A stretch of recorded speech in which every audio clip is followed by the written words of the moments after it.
Besides the feats, I determine who wins. Welcome to Entertainment Fight Night, EFN.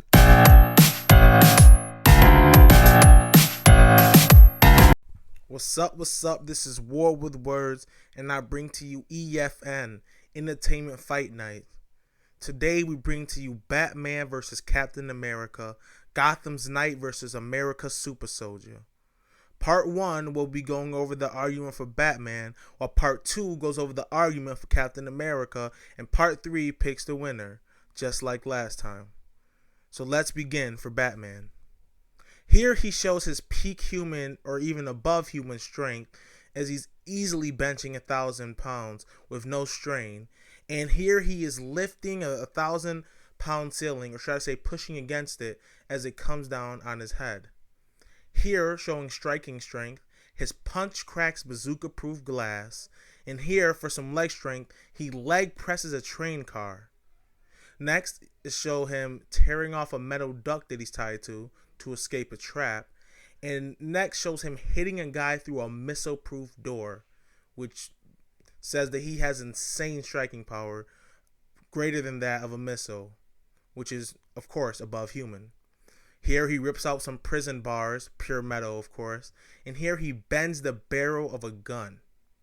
Next, to show some speed, he dodges Mr. Freeze's blast, and then uses some acrobatics to get through a secure laser system. Here he dodges machine gun fire, which is around Mach 3 or 4 at the fastest. Here he switches a monk's cup in the blink of an eye, forcing him to drink the poison instead of what was planned for Batman to drink it. And here he beats up some thugs, takes their guns, and does this all before they can move their finger to pull the trigger. And here he blocks some bullets and then of course KOs the thugs. Now for fighting skill, here is the vibrating palm technique he's shown. Not that he does it much, but it's still in his repertoire. Here he shows skill by taking out a bouncer with just 2 fingers. Here he beats the well-renowned Ra's al Ghul in combat.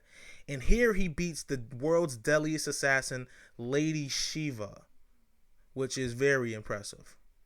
Here he beats Azrael, head up again. And here he KOs Solomon Grundy in 1 nerve hit.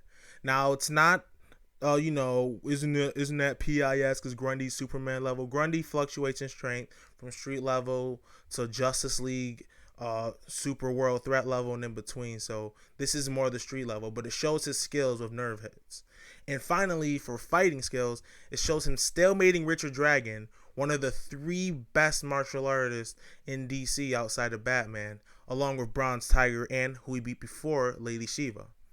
Now for his gadgets, what he's known for, the utility belt. It shows his suit has 200,000 volts on it and tear gas defenses when he's out. These are sonic grenades that attack your hearing. A laser on his back glove, which could easily be used at any time during combat as a surprise attack or whatnot. Some liquid nitrogen grenades to freeze an opponent.